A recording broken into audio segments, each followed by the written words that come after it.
Hello, friends, and welcome to the Weekend Catch Up Club, the coffee morning show brought to you live every Saturday direct to Facebook and available later on demand at youtube.com/gamertide.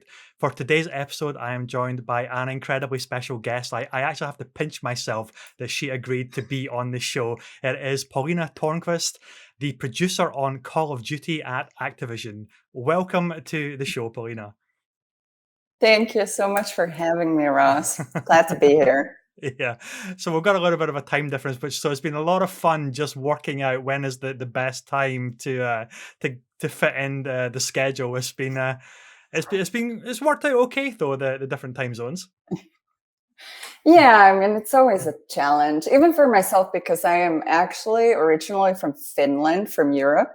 So all my family and friends are still in Europe and in Eastern European time. So Yeah, I definitely know the struggles of like trying to figure out like Los Angeles and European time zones together. But I'm super happy that this worked out. yeah. So like the time zone in Finland must be +2 or 3 from the UK again, right? So it must be almost 10 or 11 hours of a difference. Yeah, it's a 10-hour difference. Yeah, that's crazy. So how has lockdown been treating you so far? Now that we're almost a full year, pretty much, like working from home, working remotely. How are things going over there? Well, I mean, in the beginning, it was definitely something because I joined Activision in the Call of Duty team last year in the beginning of February. So that was like roughly a month before we went to work from home at Activision, and anyway. It was quite something to try to like catch up, and like we were just launching Warzone, and like I didn't really know the folks yet. I had just moved to the States, and then suddenly I had to like figure everything out from home, from my kitchen table. So I say the first couple of months were a little bit of challenging, but like now after, to your point, almost a full year, like things are just rolling, and this is like it sounds a cliche because everyone keeps saying this, but this is the new normal. Like this is just the reality of things now, and it works. It took a while to figure it out, but it works. Has that been a significant challenge for you in your role, or have you been able to adapt to that fairly easy, considering how good like virtual conferencing is and different technologies that are now available to us in order to connect remotely and work that way? Yeah, I mean, as a producer, I think that I have it relatively easy when it comes to like the different disciplines and in game development to work from home. Because my main tools that I use every day are like largely email, the office suite, like Excel, PowerPoint, Word, that sort of stuff. So, and like as long as I have access to the internet and I can plug into Jira or Confluence, things are relatively good. So for me, really like it was more just about personal preference. Like I really enjoy working around people, and I really like the people I work with, like currently at Activision. So it was just like a bummer not to be able to sort of have that camaraderie of like in-person exchange and that sort of spontaneous innovation that happens when you're at the water cooler with colleagues. Yeah, it's the banter and the brainstorming, that creativity, that spark that comes from just having a conversation. Yeah, exactly. Yeah. But I do think that it's been a lot more challenge for some other disciplines in not just at Activision, but at any game company. Like if you think about like areas like motion capture, or you think about just QA and testing, like they require certain type of equipment and certain type of setup to like do their work efficiently and properly. And like that's a lot more challenging when you have to sort of start building your own like tester fortress in your living room instead of like having that perfect like desk space at the office to like put your console rack on. Yeah, I now have an image in my head of somebody trying to motion capture themselves in their living room and tripping over the coffee table or the dog or something like that. Oh yeah, I'm sure there's a motion capture like professional out there somewhere who's doing that. Yeah. So can we talk on a little bit about how you actually got started in the industry and what led you to be able to work at Activision, and then obviously specifically for Call of Duty? Yeah, absolutely. So as I mentioned in the very beginning, like I'm actually not from the States. I'm from Finland, from north of Europe. And I mean, this is like such a typical gaming professional description, but I was always a gamer since a little child. And I mean, I come from the PlayStation 1 era, basically. That was my first console and sort of touch point to gaming when I was growing up. And it just sort of grew from there. And I always knew that I wanted to work in games, but I didn't really like realize at the time that like, yeah, there absolutely like there has to be people making these games that I'm Yeah. playing.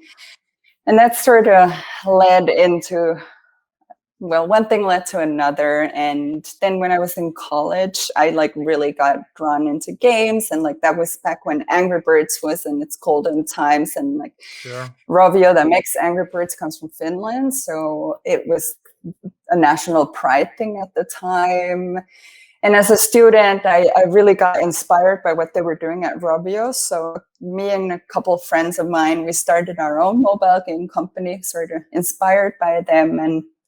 And then I actually landed an internship at Rovio and worked there for one summer during the school years. And then after my studies, I got a job offer from Ubisoft from Paris to join their head office as an associate line producer, which was obviously a very, very exciting opportunity for someone who like always dreamed of working on games. And I studied business in Finland, so it wasn't exactly like on a video game track, at least not on the typical one that people think of when they think of video game professionals. Yeah. It's more a technical path that people seem to associate video game professionals with. But I packed my bags, moved to Paris, and started my career with some big games at Ubisoft and worked there for a couple of years in Paris, then transferred over to the Bucharest studio in Romania and had an amazing time there. And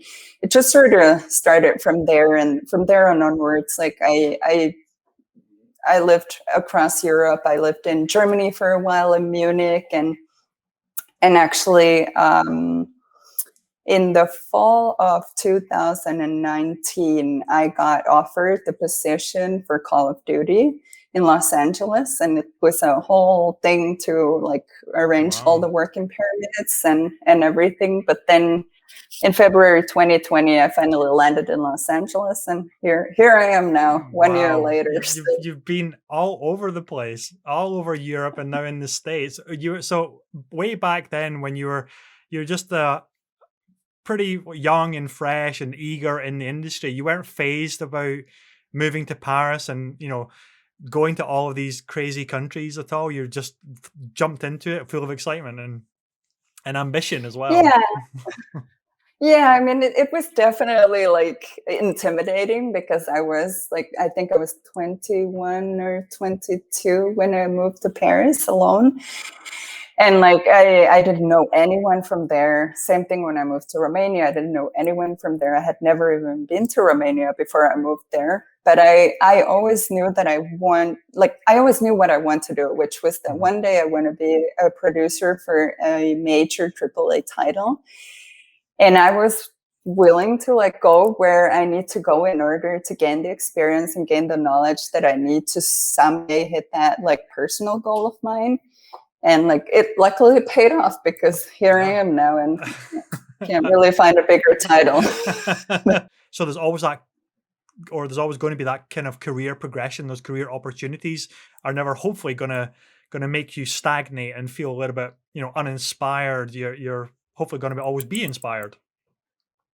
Yeah, absolutely. That's one of the like great things about working in a bigger company, and especially a company like Activision, because there is so many opportunities, like left and right. You got lateral opportunities to sort of branch out if you want to, but you also got the like vertical opportunities. And like for me personally, I have so much more still to learn, and like experiences to gain. Like I definitely don't want to come off as like someone who knows everything and like this is it, like I'm here and I'm done. Like no way. Like this is a great milestone, and like I'm very happy with where I am right now. But also like I acknowledge like there's so many more things that I want to do and I need to do to some like reach that next personal milestone of mine. So I think Activision as a company is a great place for that.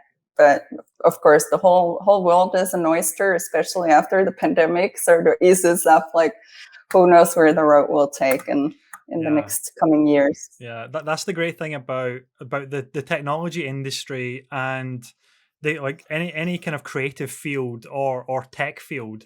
It's constant innovation, so you never really feel like you're stagnating. There's always something to learn. There's always something to be inspired by, or to experiment with, or to learn. So that's just what's great about games industry, tech, creative arts, just all of those fields are just you're constantly learning. And as long as the individual is just open to that, then they can just always be inspired and motivated to like learn something and bring something and share that knowledge base to colleagues and friends. And you never know what will transpire out of that. And that's where usually greatness can happen as well. It's like you never know where, like, and one of the things I love to do is just experiment with stuff and hobbies and things like that.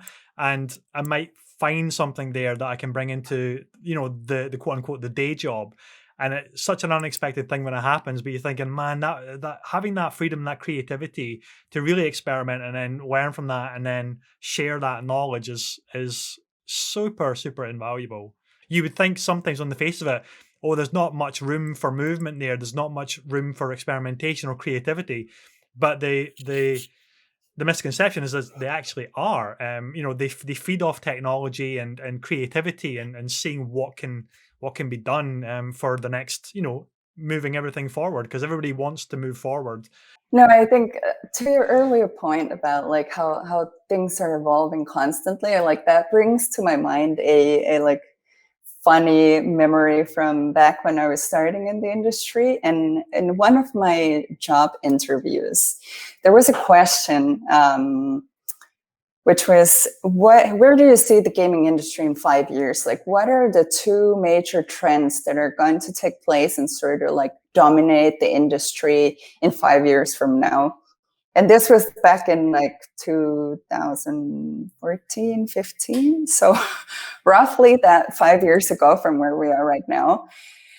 And there was two predictions that I made at the time, which totally failed. But one of them was with VR, actually, that it will be the major sort of trend, and it will have reached sort of the mass critical market to become like a household item.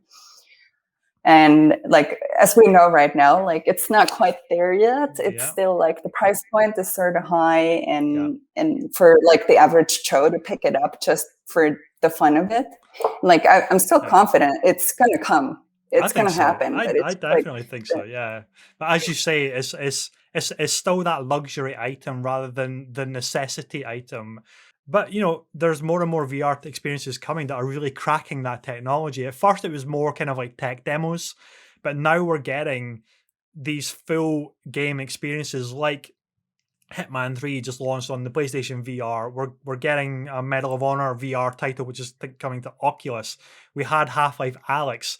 So they're really getting the hang of it now. They're about to crack it. So it's becoming I really hope it becomes this essential piece of tech that is just going to feed into that immersion, which you can only get from video games. So I'm excited by it.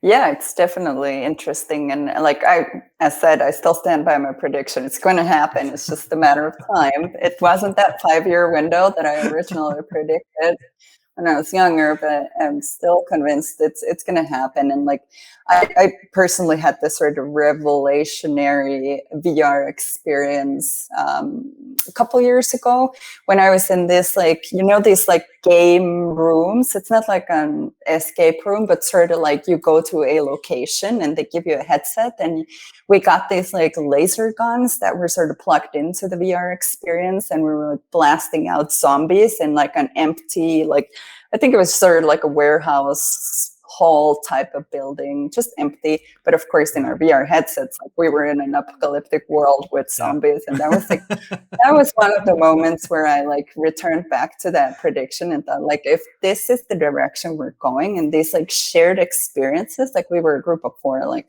that's really cool. And that's what I hope that like we're going to see a lot more going forward in the VR sector as well. Yeah, I think I heard a while ago of a company that set up like this big warehouse, and I think that's what you're something similar to what you're talking about there, whereas you had these like full body rigs on in the VR headsets, and you were running around. Yeah, I mean, that sounds wild. That sounds. I'm surprised there's not more of them. Maybe the setup is just too difficult or something, but yeah, like a Walking Dead or something like that just seems tailor made for these big warehouse environments where it's just fully VR, and like the evolution of laser tag or something like that, but it's all in VR. That sounds Yeah. wild. That sounds absolutely wild, and I wish I could try it, but there's none over here in the UK just yet that I know of, anyway. It'll come. Give it a year or It two. will. It absolutely will. Oh my goodness. So what do you love the most about your job? I mean, we've already mentioned quite a lot, so it seems like there's just tons of stuff to love about. Obviously, working on Call of Duty, working at Activision, the exposure, the constant learning of the industry, and the specificity of your role. Is there anything else that you just absolutely love about your job? I mean, it probably sounds like the biggest cliche ever, but I love that I really enjoy my job. Yeah. Like a lot of people, when I tell them I work on Call of Duty, I work on video games, like the reaction is very often like, "Hey, that's really cool," and like I'm still like, "Yeah, I agree. I think it's super cool."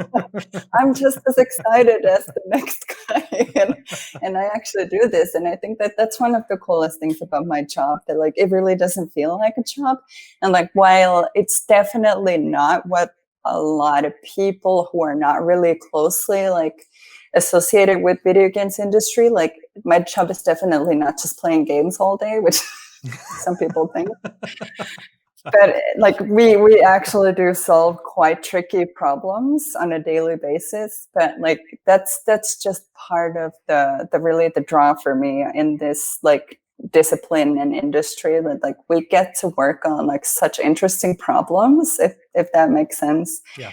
And like no day is the same. Like there's so much variety into like what goes day to day into like my particularly like my job as a producer, but also just like video game development in general, just like trying to like balance the whole world between what our players want to see and like the ideas that we have. And like that's just really really really cool to be a part of and sort of have a hand in that soup, Yeah. spoon in It's that soup. it sounds pretty awesome. Excuse me. Yeah. I can see something like Activision and Call of Duty just being like a dream gig for so many reasons. It's not just like one particular facet of what your job title says on paper. It's just like everything that comes with that, like all the behind the scenes stuff, getting your hands dirty with so many different aspects of different day-to-day stuff that some stuff you can predict, some stuff you can't predict, but it's just a bit of a wild ride, and it's just fun at the end of the day. As long as you're having fun, you're really really enjoying what you're doing, then it's always worthwhile, because our careers are such a big part of our lives that we gotta enjoy them. We gotta be inspired to continue to give as much as we can to make the best products at the end of the day for our audiences, and it's obviously great to see and great to hear as well. Yeah, no, it's definitely great. And like I do consider myself very fortunate. I try to avoid using the word lucky, because like I also worked really hard to get here, so I Yeah. don't like to call myself lucky, but like I fortunate is the right word for it. Like we are really fortunate to like, we as in me and my colleagues in Call of Duty, like get to work on this title, and just getting to work alongside those people and like seeing our players enjoy our games like is the greatest reward after, of course, the good old paycheck that comes from out of this. That's awesome to hear. So do you have advice for people who are maybe looking to break into the games industry, from not just from the student graduate level, but maybe other aspects as well, like other industries who maybe want to transition over? They're still in X area, but maybe want to transition over into. I always find it interesting from different fields that maybe want to make a start in the games industry as well. Like, how difficult is it to crack into it, do you think? Is it fairly easy? It's just a case of applying and just chancing your arm and constantly trying to break in, or do you have any little nuggets of wisdom which you can maybe share? Well, I actually wrote an entire post about this on LinkedIn because I get asked this question a lot. I saw that. I saw that. But definitely, like, the video game industry is super competitive to get into because, like we've talked about, like, it is very fun to work in. It's very, like, exciting. So there's a lot of people who want to get into that. But I think that when it comes to, like, the simple of things, it's no different than any other industry. Like, there's basically 3 sort of aspects that go into landing a job in video games, and that is to have a competitive skill set, to make sure that you have the skills that are needed to work the role that you desire, that you find a way to sort of stand out from your competition, meaning the other applicants, to make sure that, like, if there's 300 other people with similar skill sets than yours, like, how do you stand out from those 300 other people to make sure that you get noticed and you get considered? And the last one is just having the bravery and sort of determination to like get over rejection and sort of get up and try again, because that's not specific to video games. Like, it happens in every job. Like, like, rarely you hear about people applying and, like, instantly landing jobs unless they are, like, very much into the seniority of their career already. But like my resume as well, like, it might look cool and sort of, like, straightforward, from, like, going from Paris to Bucharest to Munich to Los Angeles and working on these cool games. But, like, of course I don't put in my resume the hundreds of times that I got told no, and, like, I got told that, like, nope, or I didn't even, like, get the no. I just didn't get any response. So, like, that's gonna happen. But there's, like, really, in addition to the skill set and standing out from others, it's just this, like, determination and perseverance to sort of know that it's a statistical fact that if you keep trying, like, you will land a job eventually. Yeah, I totally agree. It's perseverance and just keep at it. It's you can't underestimate the drive of how important that can be. If you show how passionate you are for something, then it will eventually pay off, and that's just a great message as well. It's like, just keep at it, and you will eventually you will eventually get your chance to shine, hopefully. And that can only be beneficial for the games industry as a whole, is like fresh talent coming through all the time, and because everybody wants to contribute and learn and develop and try and make their kind of stamp on something. And games are such I always refer, it sounds cheesy, but I always say they're like a gift, because it's something that that leaves a legacy behind it. It has these passionate communities, but it's also a piece of history at any given point as well. Going all the way back to the NES, the 8-bit era, even before that, the Spectrum, all the way through to modern consoles. With the new consoles which have just came out, there's always this piece of history that's been left behind with every game launch. And to say that I worked on that is pretty cool. I can imagine it's just pretty cool to say, yeah, I was part of the team that delivered that, and we got to do this thing at this point in time, and that's super awesome to obviously hear that you're loving your job. And it's a side of the business that we don't always hear a lot about. The production side, producers, and all these other roles that go into just every game that usually comes out. So thank you, a massive thank you for taking the time out of your very busy day. I can only assume you're super busy. It's been wonderful to have you, Pauliina. So thank you. Thank you so much for having me. This was awesome. Yeah, hopefully we can maybe do it again sometime after maybe the event craze is dying down toward the over the summertime. We can maybe do another podcast or something like that. Yeah, that sounds great. I'm all in for it. So to our viewers, thank you very much for tuning in to the Weekend Catch Up Club. I will be back next week with another special guest, but until next time, take care and I will see you on the next one. Bye-bye.